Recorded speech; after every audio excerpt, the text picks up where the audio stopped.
Dr. Nasr, where in the brain does alcohol affect?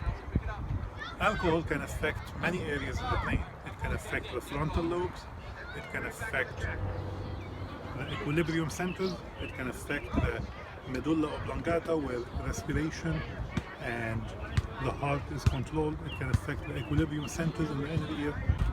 What are symptoms of alcohol intoxication, Dr. Nasr? Symptoms depend on how much alcohol you have in your system. At the lowest levels, the symptoms would be some degree of what we call disinhibition. Disinhibition means when somebody loses some inhibition and they start behaving in a happy, relaxed way. So if somebody is a little bit anxious, they have a little drink, they feel relaxed and calm, they can walk up to someone and start having conversation, feel more confident, they can act in a way that is not right. They can start making mistakes. So somebody can start driving very fast. They can make judgment errors, so they get in trouble. At a higher level of alcohol in the bloodstream, the brain starts to kind of become disinhibited and more suppressed.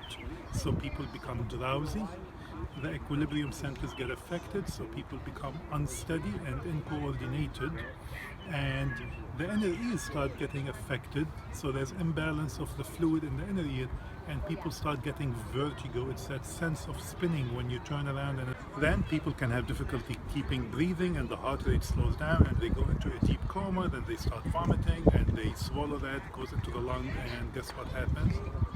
They may die. So alcohol intoxication could be very dangerous. It could kill you from severe suppression of the brain, but it could also kill people most commonly from impaired judgment. Dr. Nasr, what are long-lasting effects of alcohol abuse? Very good question, Jack. So, with long-term use of alcohol, the brain shrinks. We call that atrophy.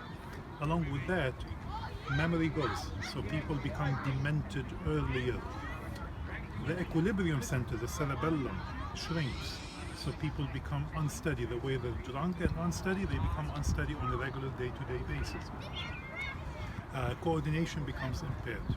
These are long-lasting effects. Also, the nerves in the feet may become damaged. So people have burning, tingling, and pain in their feet. Dr. Nasr, is there anything that can be done to reverse symptoms of alcohol intoxication?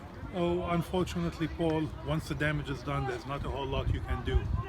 Sometimes people who drink too much don't eat a healthy diet, and they can be deficient in certain B vitamins like thiamine.